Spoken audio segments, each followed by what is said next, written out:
Pues si queréis más vídeos como estos, me lo tenéis que poner en los comentarios. Sube más caricaturas, más procesos de dibujo. Y yo os subo más caricaturas.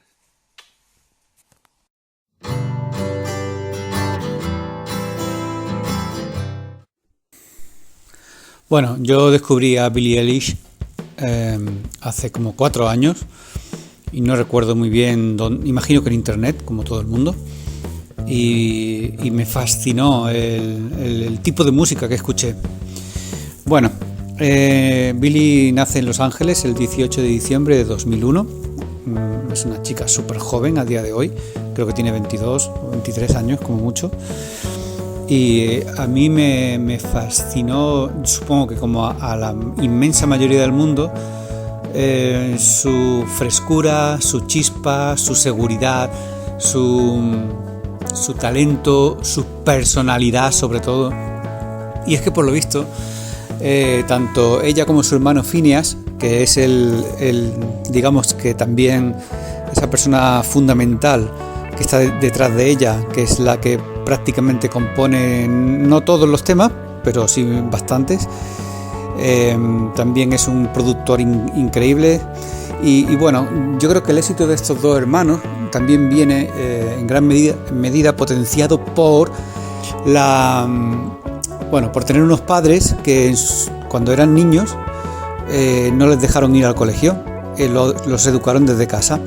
Estos padres eran artistas, cantantes y supongo que sabían bien que si los metían en un colegio al uso acabarían corrompiéndose o acabarían alienándose, que es lo que suele ocurrir en los colegios normalmente, en casi todas partes en el mundo, porque son fábricas, o al menos yo lo veo así.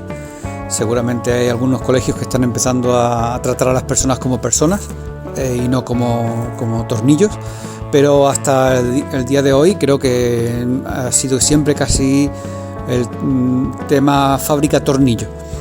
Y bueno, creo que parte del éxito viene de ahí, de que los padres cogieron a sus críos y dijeron no, vamos a educarlos nosotros desde casa y vamos a hacer que tengan una experiencia inicial de vida lejos de la alienación, lejos de las manadas. Y creo que eso intervino de una forma positiva en el caso de estos dos hermanos, de Phineas y Billie, para que empezaran a hacer sus pinitos. Creo que Billie quería ser bailarina, pero creo que también se lesionó. Total, que al final el hermano le propuso cantar una canción, porque el hermano había creado un grupo de rock, pero le propuso a su hermana cantar una canción que subieron en SoundCloud, me parece, una plataforma de música. Y creo que no esperaban lo que ocurrió a continuación, porque simplemente se hizo viral esa canción. A partir de ahí su éxito empezó a crecer exponencialmente y también abrigados por la suerte de no tener una discográfica detrás, ni unos productores detrás, ni unos diseñadores de personajes detrás. Simplemente estaban dentro de su casa, en un estudio, creando aquello que consideraban era bonito, les hacía sentir no solo a ellos como personas, sino también a lo mejor Billie escribía sobre un ex, o lo que podría sentir ese ex, o escribía sobre lo que podría sentir un asesino. Entonces toda esta creatividad y todo este sonido que han creado nuevo, yo creo que no se puede definir, simplemente es el sonido personalísimo de estos dos hermanos, lo que los hace una bomba de relojería en el mundo, lo que los convierte en artistas con mayúsculas, los que los convierten en personas increíblemente exitosas, porque todo el mundo quiere este tipo de éxito, todo el mundo quiere ser escuchado de esta manera, todo el mundo quiere sentir que les prestan la atención que les prestan a ellos.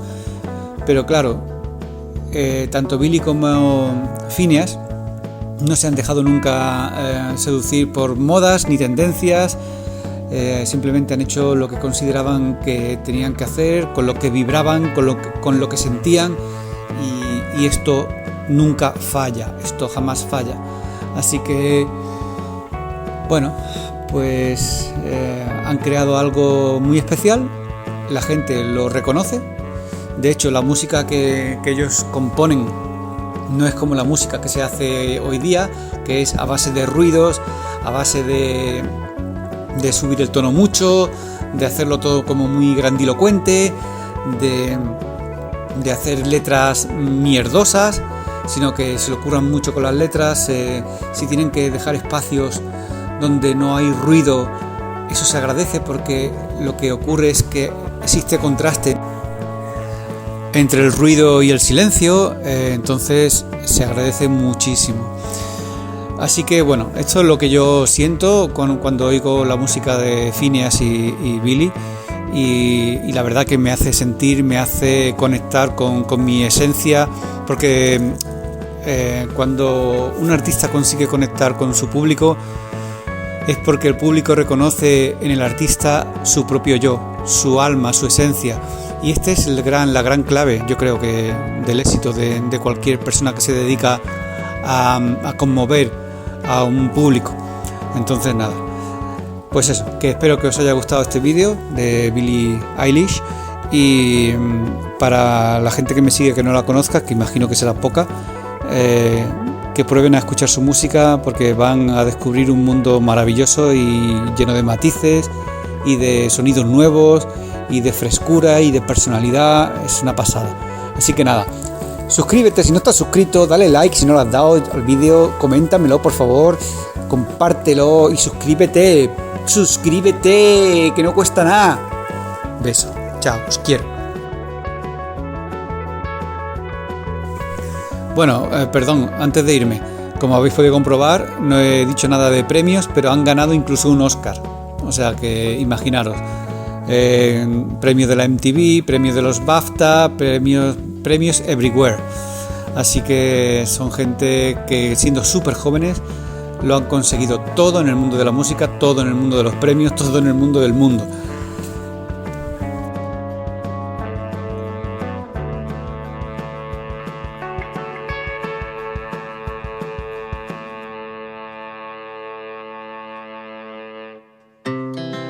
Our hearts beat to the city streets. We began to feel the fire. We rise like tall buildings as the chemicals, they take us higher. The night's young and it's just begun as she puts her hand in mine. We wanna chase the night, wanna dance to the light, pull the stars from the sky, just two hearts running wild. Never sleep, never stop, as we shout from the top. We're gonna be two hearts running wild.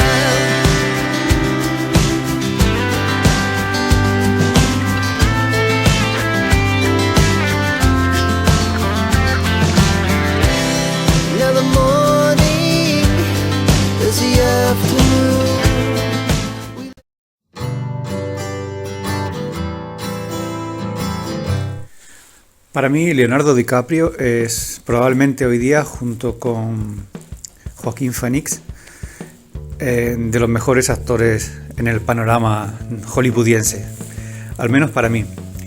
Y nace en Los Ángeles en 1974. Su padre, Giorgio DiCaprio, fue distribuidor de cómics. Mira tú por dónde, de cómics. Con el tiempo, y gracias al éxito y popularidad de su hijo, ha llevado los asuntos profesionales de este, al mismo tiempo que ha cuidado de sus finanzas. Su madre, de nombre Emerlyn, se separó de su padre cuando Leonardo contaba con solo 1 año. Ambos cónyuges compartieron la custodia del hijo hasta que éste decidió emanciparse en 1997. Por lo visto, nuestro amigo fue bastante discreto en los estudios, no fue a la universidad y cursó enseñanza básica en Los Ángeles. Su dedicación al mundo de la imagen comenzó en el campo de la publicidad para la televisión.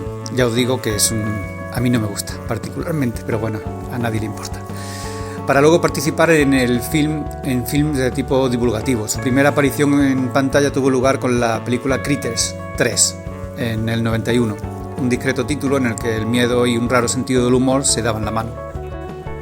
En el 93 tuvo su primera oportunidad como protagonista en Vida de este chico, dirigida por Michael Keaton Jones, donde compartía cartel con Robert De Niro. Apenas contaba con 19 años.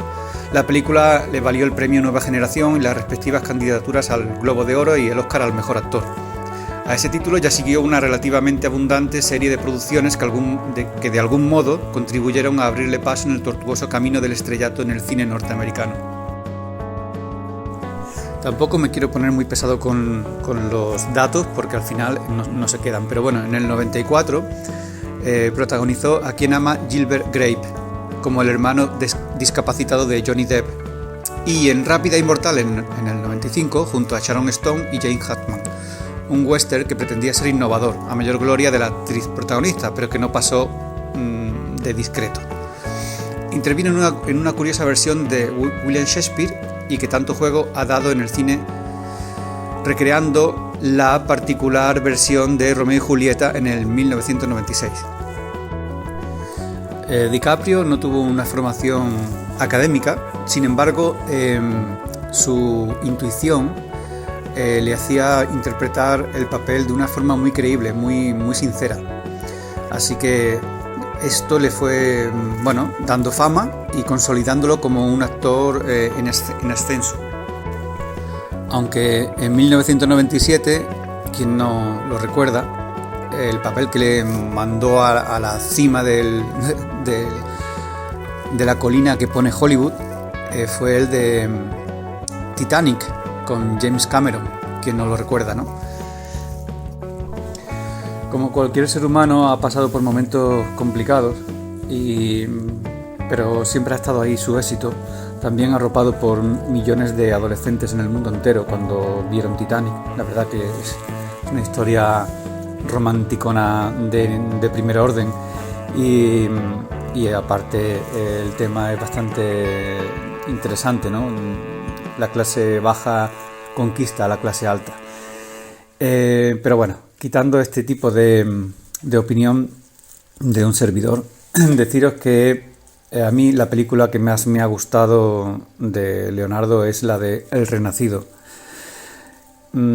porque el tema me llama mucho la atención. Es una película muy bien hecha, su interpretación, como de costumbre, es magistral. O sea, es increíble lo mucho que te crees al personaje.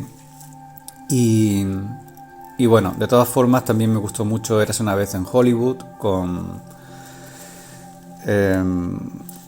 ay Dios, no me acuerdo. Madre mía, que alguien me lo diga. A ver, que alguien me lo diga a este otro. Ay Dios. Brad Pitt, por Dios, Brad Pitt.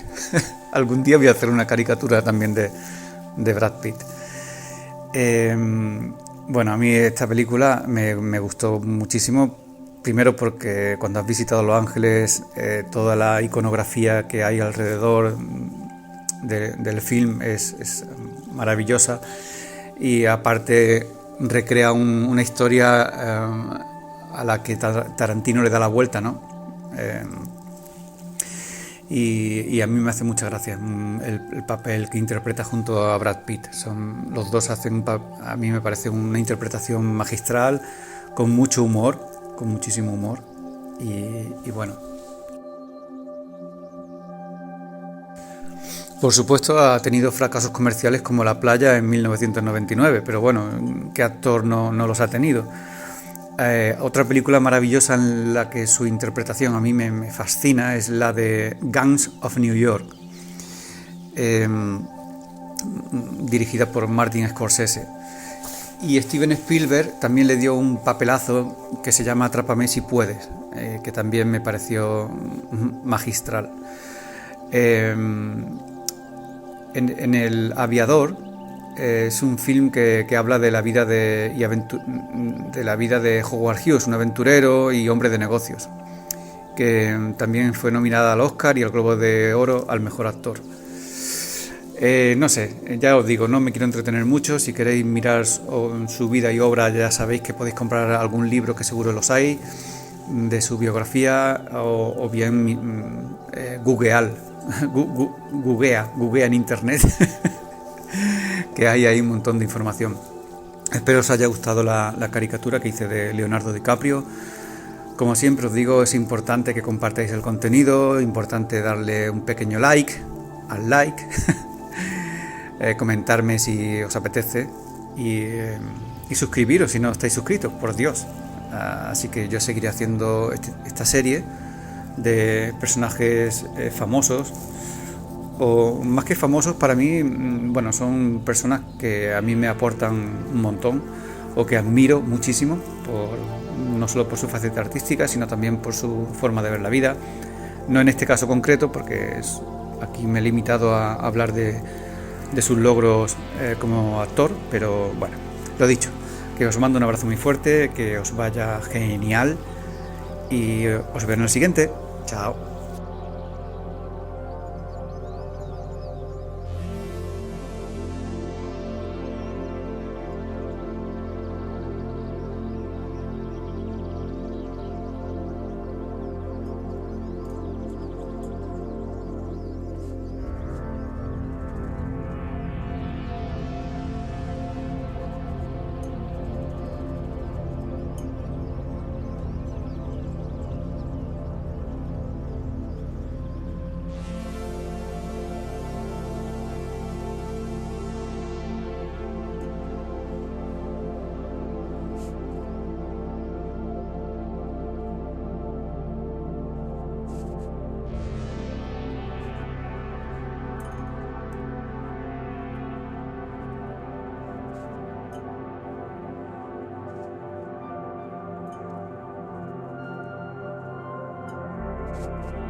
Un 16 de abril de 1889 nació en Londres, Inglaterra, el multifacético Charles Chaplin. Actor, humorista, compositor, productor, guionista, director y escritor considerado uno de los grandes mitos del cine. Su filmografía es muy amplia, pero su recuerdo se remonta a Charlotte. Es entrañable vagabundo, de modales refinados, vestido con pantalones bombachos, zapatones, bastón y bombín. Criado en el ambiente del Music Hall, su padre, Charles Spencer Chaplin, fue actor y cantante al igual que su madre, Hannah Chaplin, conocida como Lily Harley. En 1897, Charles se unió a un grupo de actores juveniles aficionados y en 1912 integró la compañía teatral de Fred Karno, con quien recorrió diversos países, convirtiéndose en un experto actor infantil. Mirada de cerca, la vida parece una tragedia. Vista de lejos, parece una comedia. Nunca te olvides de sonreír, porque el día en que no sonrías será un día perdido. La vida es una obra de teatro que no permite ensayos. Por eso, canta, ríe, baila, llora y vive cada momento antes de que baje el telón y la obra termine sin aplausos. Hay que tener fe en uno mismo. Aun cuando estaba en el orfanato o recorría las calles buscando qué comer, me consideraba el actor más grande del mundo. La vida es maravillosa si no se le tiene miedo. Sin haber conocido la miseria, es imposible valorar el lujo. Más que maquinaria necesitamos humanidad, y más que inteligencia, amabilidad y cortesía. Fui perseguido y desterrado, pero mi único credo político siempre fue la libertad. Charles Chaplin. A los 20 años partió a Estados Unidos para probar suerte en la troupe de los estudios Keystone.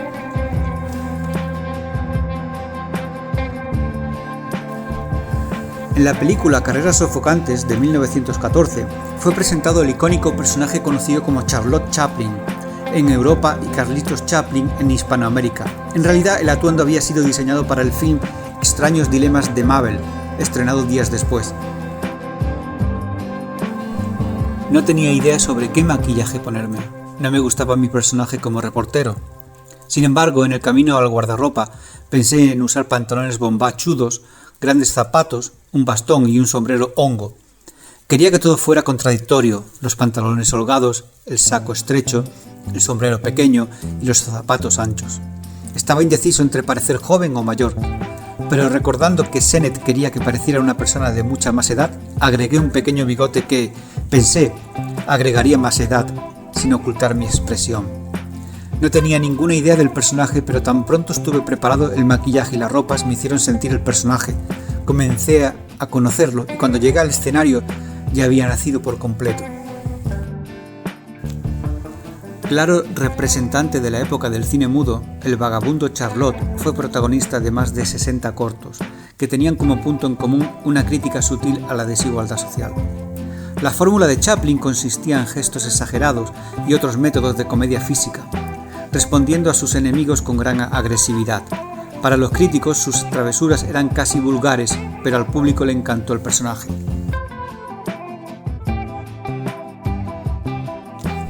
El Gran Dictador, en 1940, significó un desafío contra el nazismo.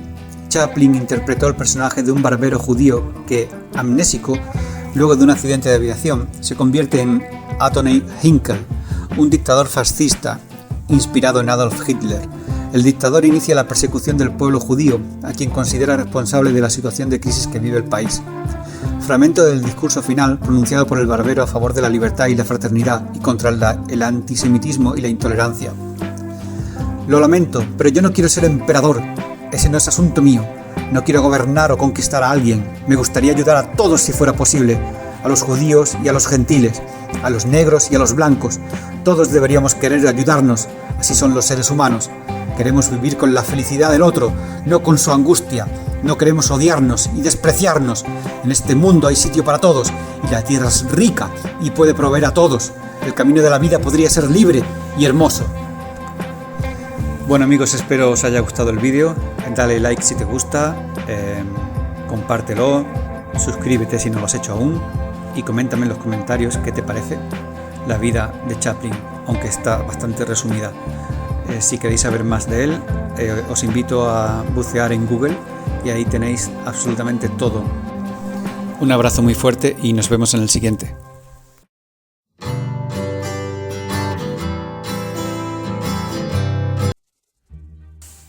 Capítulo 3 de esta serie de caricaturas. Bueno, yo con Goya tengo un amor que tiene que ver con nuestra pasión por los retratos, por en mi caso la acuarela, con el óleo y los grabados. Su visión crítica de la sociedad, con la que yo me siento muy identificado, porque creo que él se sentía muy frustrado ante lo que observaba. Y a mí me pasa exactamente igual con los acontecimientos que suceden tristemente hoy. La guerra en Gaza y la guerra con Ucrania y todos los conflictos bélicos que salpican el globo terráqueo. Bueno, ahí vamos. Francisco José de Goya y Lucientes nace en Fuendetodos en 1746 y muere en Burdeos, en Francia, en 1828. Fue pintor y grabador. Su última obra se consideran precursoras del impresionismo. Y bueno, también me conecta con Goya el hecho de haber visto una serie de televisión con mi padre cuando yo era muy joven. Y esto también me une al personaje del que hablamos hoy.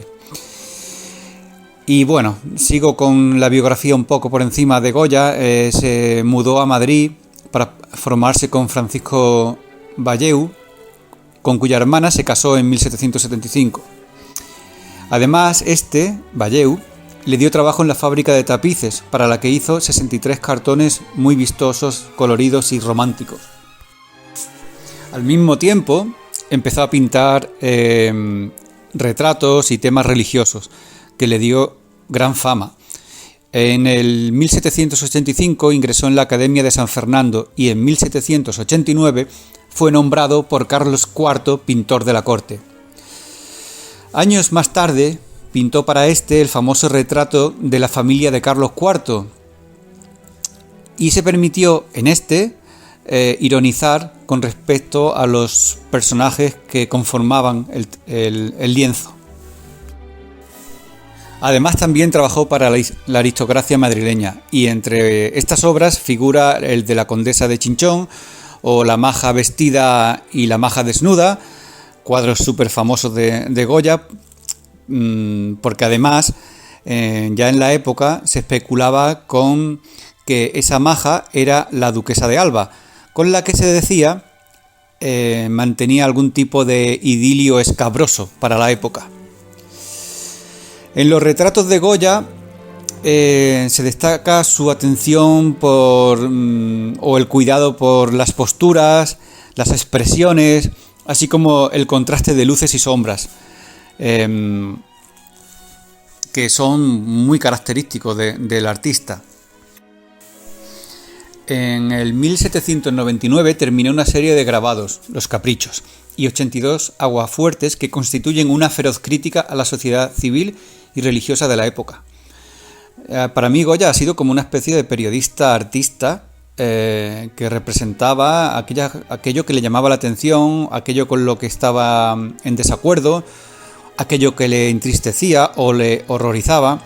En fin, de esa época empiezan en estas series de grabados y aguafuertes empiezan a aparecer seres macabros, y esto va a ser la tónica de lo que posteriormente va a ir apareciendo ya en pinturas. En 1808 empieza la invasión de España por las tropas napoleónicas, y esto le puso en situación delicada, ya que mantuvo el puesto de pintor de la corte con José Bonaparte. Aún así, no dudó nunca en representar los horrores de la guerra, con obras como el 2 de mayo y los fusilamientos del 3 de mayo en Madrid. Además, 66 grabados que representan el horror de la guerra entre 1810 y 1814, testimoniando el esperpento, el terror que se vivía entre ambos bandos. Todo esto como protesta e impotencia a lo que acontecía. Ya os digo, es esa impotencia de ser testigo de lo peor del ser humano y no poder hacer nada.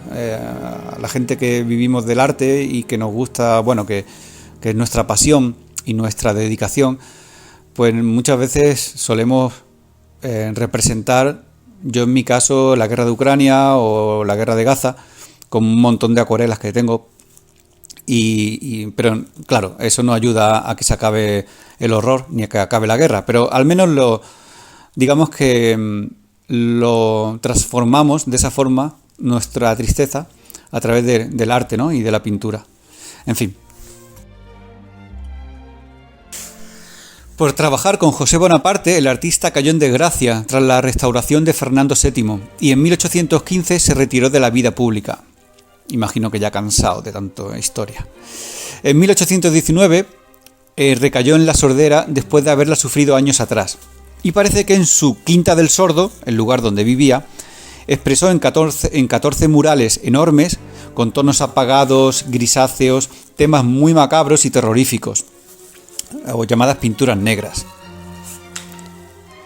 Ya en 1824 se traslada a Burdeos, en Francia, hasta su muerte. Y mientras tanto no deja de pintar en una evolución permanente, con un trazo ligero, suelto, que lo lleva a ser uno de los precursores del impresionismo. Y hasta aquí el capítulo número 3 de esta serie de personajes famosos o importantes o representativos, por lo menos para mí. Y me encantaría escuchar tu opinión en los comentarios, que le dieras un buen like al vídeo, que te suscribas si no estás suscrito o suscrita, que lo compartas entre tus amigos y nada, os veo en el próximo vídeo, que os mando un abrazo gigante, enorme, fortísimo, bien apretado.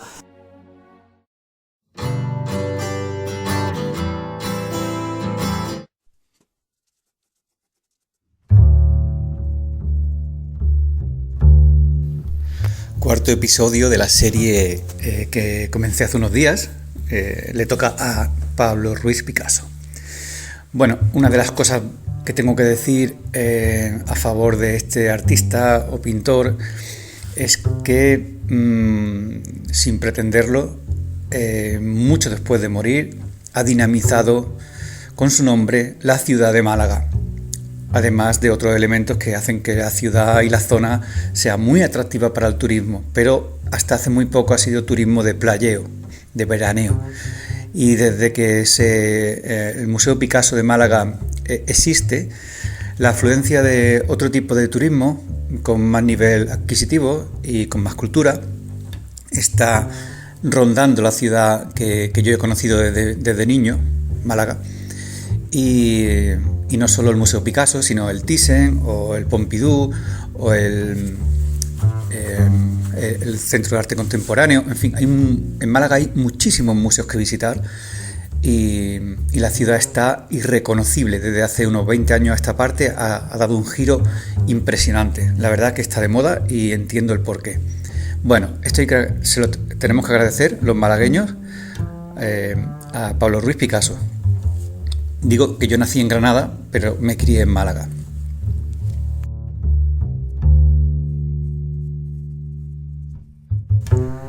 Picasso nace en Málaga el 25 de octubre de 1881. Su padre era José Ruiz, pintor y profesor de dibujo en la Escuela de Arte y Oficios, y su madre fue María Picasso.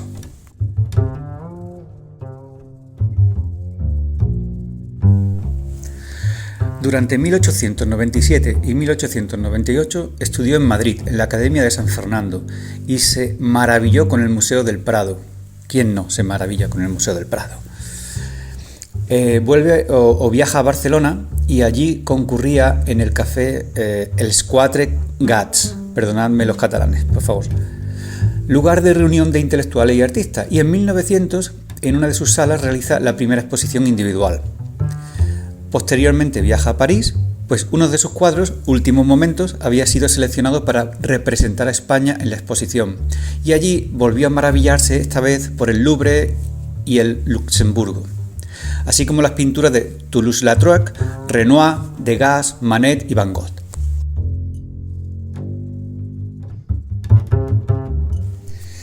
Al año siguiente, en 1901, Picasso vuelve a París y presenta la primera exposición individual y comenzó a firmar sus cuadros con el apellido materno. Se va alejando de Barcelona después de mucho ir y venir y en 1904 se queda definitivamente en París. Bueno, no definitivamente, pero digamos que elige esta ciudad para vivir. Y 2 años más tarde, en un pueblecito del Pirineo catalán, Gósol, donde se nutre del arte ibérico y romántico, y el artista empieza a realizar esculturas.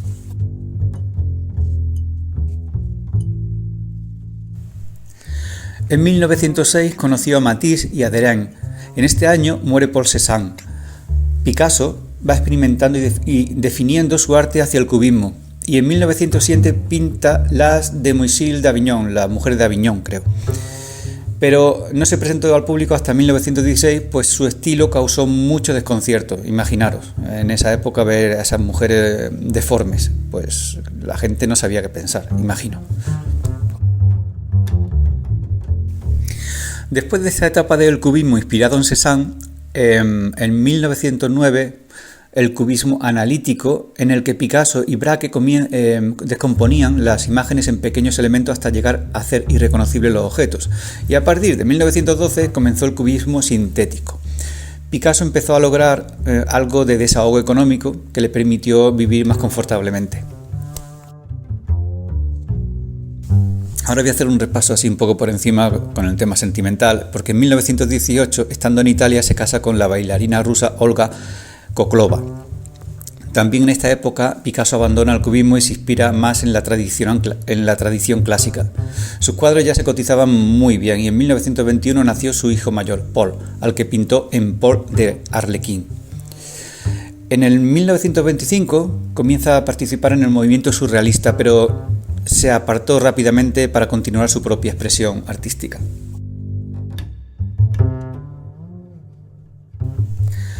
Picasso se separa de su primera esposa en 1935 porque inicia en el 27 una relación con Marie-Thérèse Walter, cuando nace la hija, Maya. Poco después empieza una nueva relación, esta vez con Dora Maar.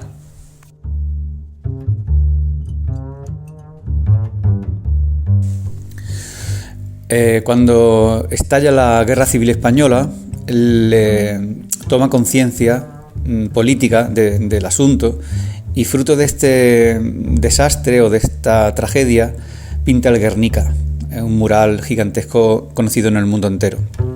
Y en 1943 conoció a Francoise Gillot, con la que tendría 2 hijos, Claude y Paloma. 3 años más tarde, Pablo Picasso abandona París para instalarse en Antibes, donde incorporó la cerámica a sus soportes predilectos.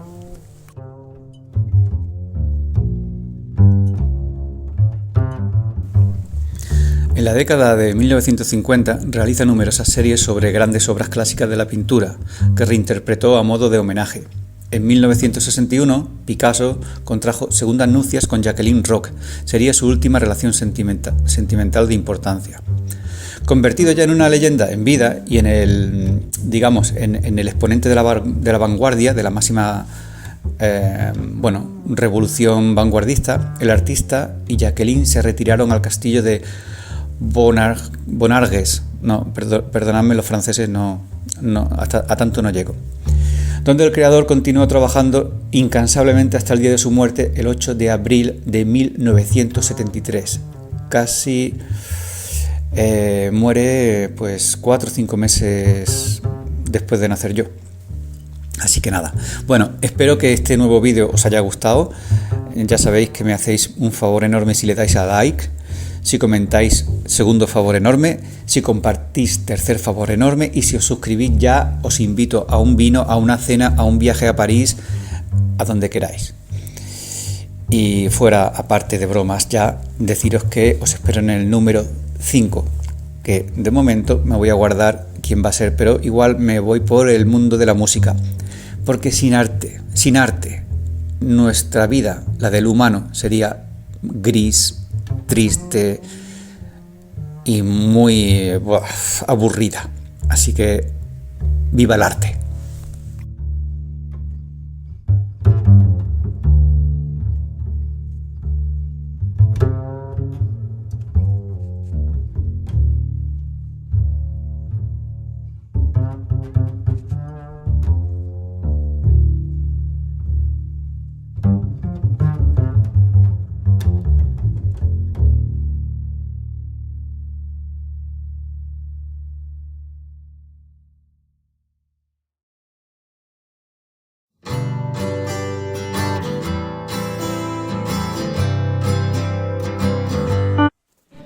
En la Edad Media, la Tierra seguía siendo plana y por lo visto sujetada por unos 4 elefantes, creo.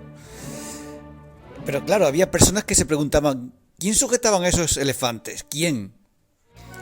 Cuando cae el Imperio Romano, empieza una etapa de la humanidad llamada Edad Media, que comprende prácticamente 1000 años, y en donde, la fama que tiene es de oscura, de gris, de poca cultura, y también se comprende en parte porque es la Iglesia Católica la que se encarga de repartir la razón o la falta de ella. De hecho, se persigue a muchísima gente que es contraria a esta religión, se quema a mujeres acusadas de brujería.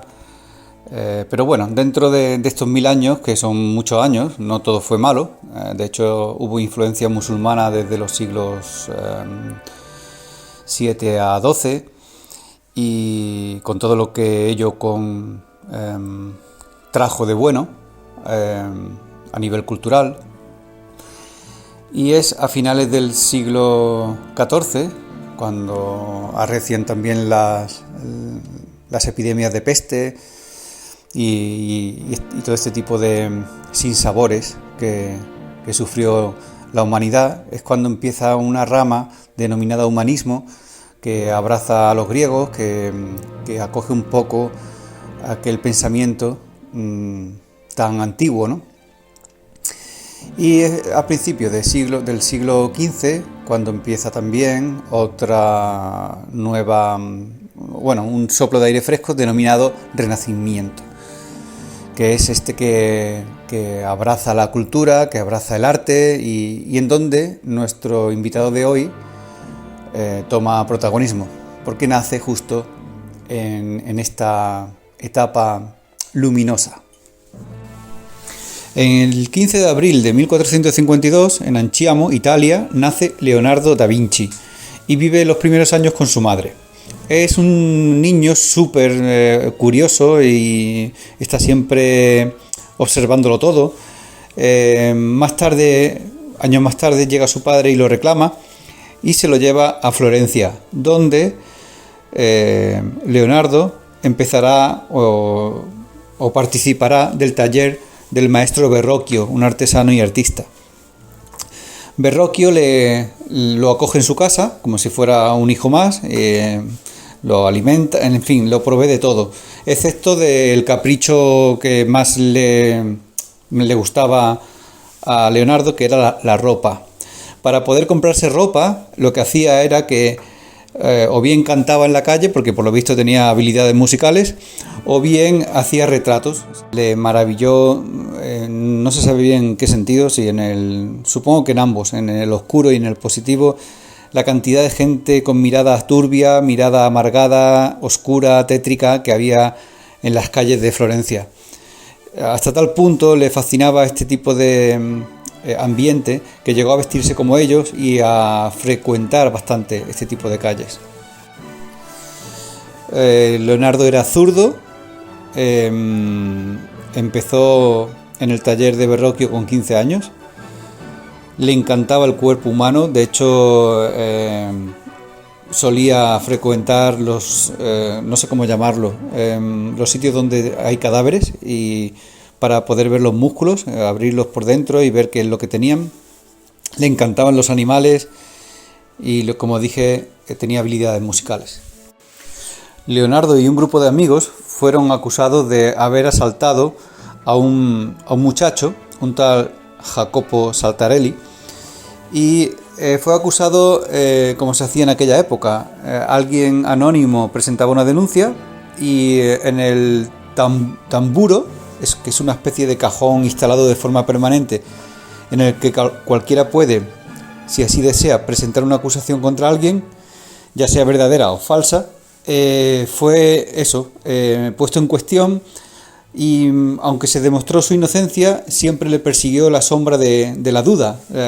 Digamos que una vez que te han acusado, ya la gente no te mira igual, los encargos empezaron a escasear, en fin, hasta su propio padre le dio la espalda. Leonardo también fue precursor de la perspectiva, se dio cuenta de que trazando líneas desde el final de una calle hasta donde él estaba, podía simular la sensación de profundidad. También estaba siempre inventando cosas, incluso una máquina voladora. Leonardo fue protegido del duque de Sforza, el duque de Milán, o también conocido como el Moro, y estuvo siempre apoyándole en la ingeniería, en los diseños de ingeniería militar que solía hacer Leonardo, así como fue el que apoyó o el valedor de La Última Cena, ese cuadro tan famosísimo de Leonardo da Vinci.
Afilado, siempre con el pincelico, pincel, color. Fíjate, suscríbete, comparte, like, comenta.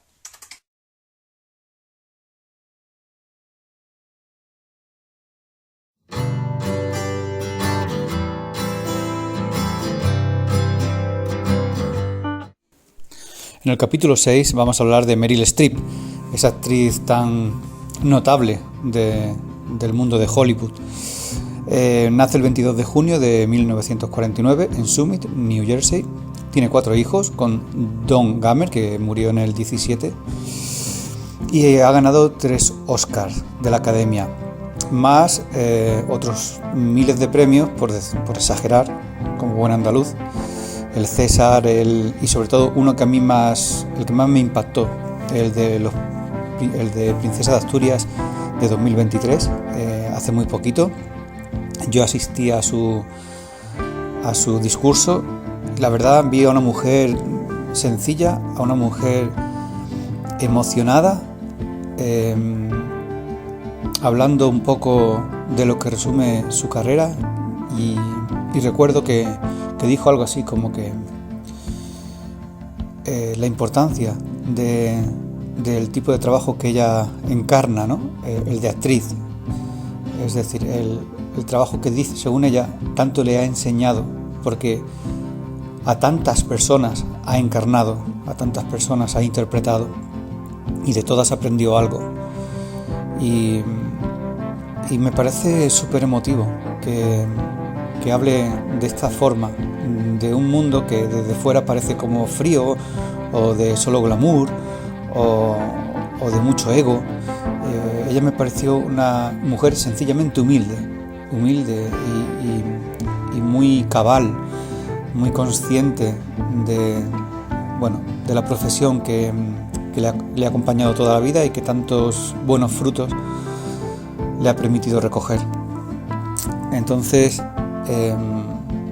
quería...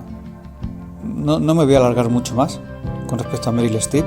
Creo que esto define un poco la persona que es, o la grandeza de su ser, en comparación a otras personas que pues quizás no estén tan evolucionadas, quizás no han llegado a ese punto aún, pero con sus 73 años, creo que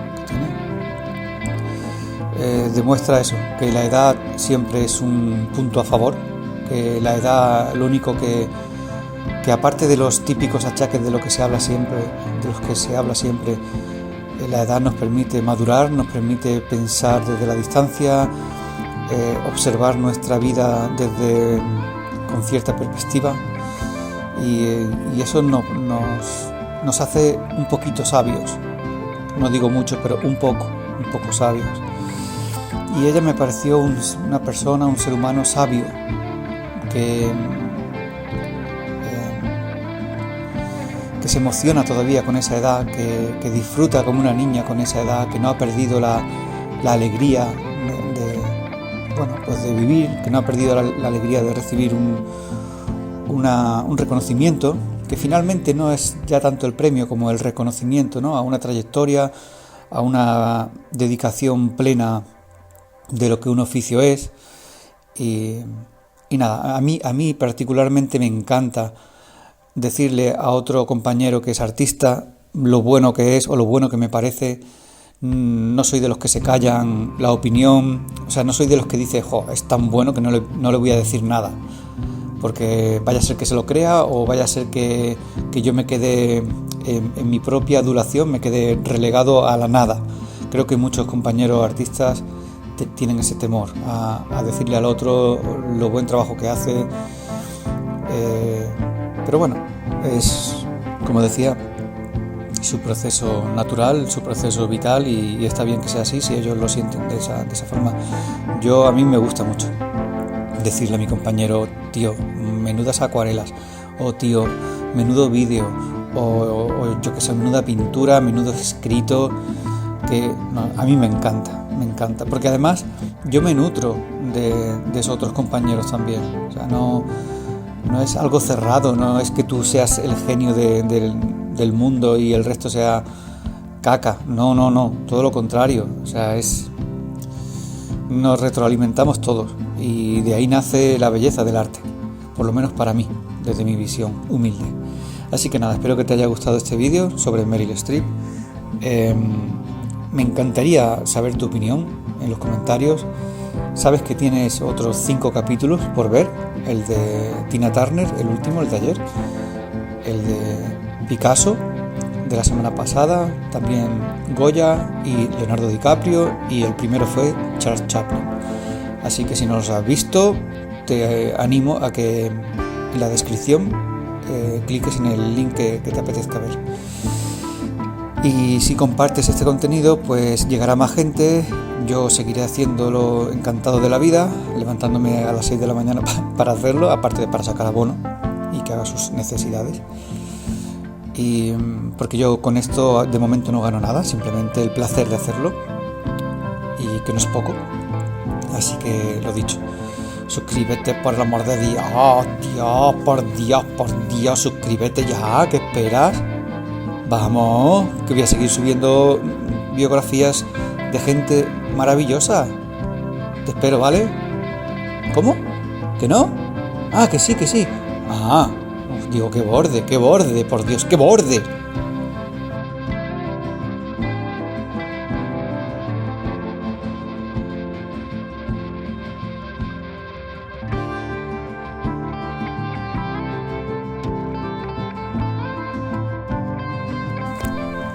Y bueno, ¿qué decir de la gente que se dedica al arte? A los cantantes, a los actores, a los pintores, a los escritores, a los escultores, en fin, a todo el gremio de gente que se dedica a hacer que nuestra vida sea mucho más bella, que sea como esa madre o ese padre que por la noche nos cuenta un cuento. ¡Qué belleza! Que existan tantas personas con talento que nos puedan hacer disfrutar de la vida un poquito más si cabe. Así que vaya por todos ellos, vaya por el mundo del arte, tan denostado siempre, tan infravalorado siempre, cuando sin él seríamos mucho más tristes, creo. Así que nada, es lo último que tenía que decir. Os mando un abrazo gigante. ¡Viva el arte!